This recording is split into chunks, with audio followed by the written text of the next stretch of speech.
Sudah jam 8 malam. Aku yang masih lemah hanya bangun untuk melaksanakan sholat. Selanjutnya kembali tidur dan bahkan memilih tidak keluar untuk makan. Paham moodku sedang tak baik. Susrini tak membawa Talita mendekat. Anakku itu seharian ini full minum ASI yang sudah aku stok di kulkas. Tapi karena hal ini pula, payudaraku jadi bengkak dan sakit. Hingga tiba-tiba, aku mendengar pintu kamar diketuk dan tak lama, Mas Rian muncul di baliknya. Dia membawa masuk sebuah nampan berisi nasi dan lauk. Melihat lelaki itu, hatiku kembali sakit. Ya Allah, bagaimana caranya agar aku bisa benar-benar menerimanya dengan ikhlas hati. Sementara jika melihatnya saja, aku sangat membenci. Sudah jam 8, makan dulu, ucap Mas Rian seraya duduk di sebelah kanan ranjang. Aku menggeser tubuh lebih menjauh. Letakkan saja di atas meja, nanti aku makan. Kamu harus makan sekarang supaya tubuhmu kembali bertenaga. Letakkan saja di situ, nanti aku makan. Suaraku lebih tinggi, atau kamu mau Mas suapin? Aku bisa makan sendiri. Keluarlah Mas, dadaku semakin sesak jika kamu ada di sini. Dia tampak menghela napas, lalu memilih keluar dari kamar ini dengan lesu.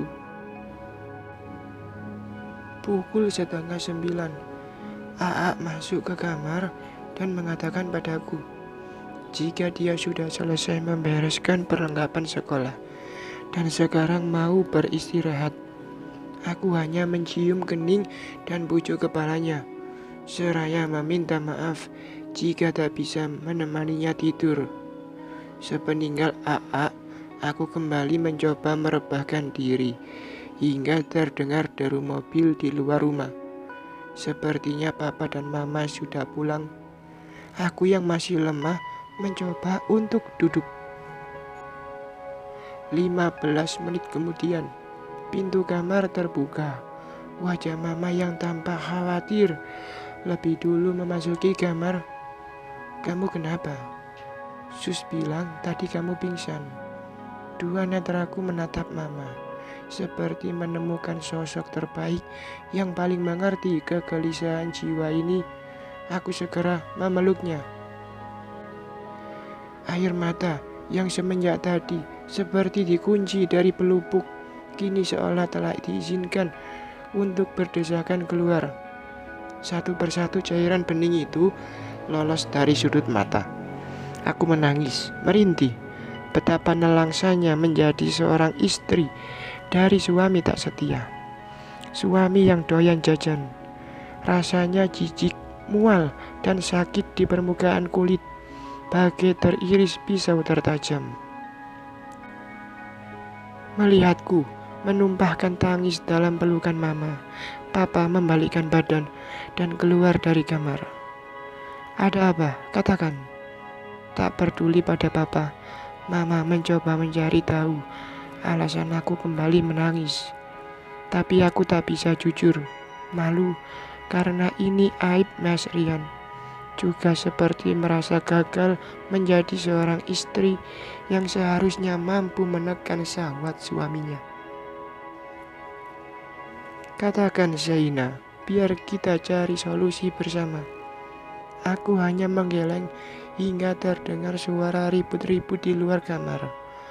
Pelukan mama pun terlepas. Wanita itu bangkit untuk mengecek.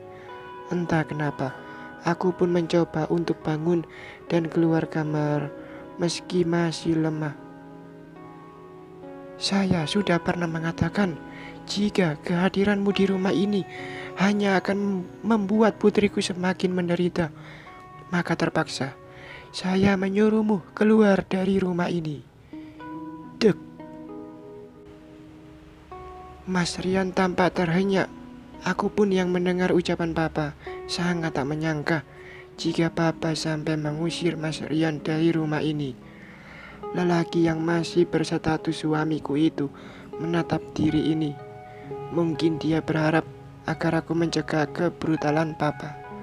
Tapi sayangnya, aku justru memilih kembali masuk ke kamar. Tunggu apa lagi? Saya bisa menjelaskan semuanya, Pak. Aku masih mendengar pembelaan yang diajukan Mas Rian. Bahkan sengaja tidak menutup rapat pintu kamar agar bisa mendengar percakapan mereka selanjutnya. Sudah, Nak Rian. Sebaiknya untuk saat ini Nak Rian pergi ke tempat lain. Biarkan situasi di rumah ini menjadi dingin. Baru nanti bicarakan lagi apa yang mau dijelaskan, ucap Mama lembut. Mas Rian pun akhirnya patuh dan angkat kaki dari rumah ini. Selepas kepergian suamiku itu, diri ini terduduk di atas lantai. Tak bisa ku cegah air mata kembali berderai di kedua pipi. Bayang pengakuan Mas Rian kembali terlintas di benak. Aku gak kenal lagi siapa kamu, Mas. Aku benar-benar gak paham kenapa kamu bisa sampai seperti ini. Kepala terasa sangat sakit.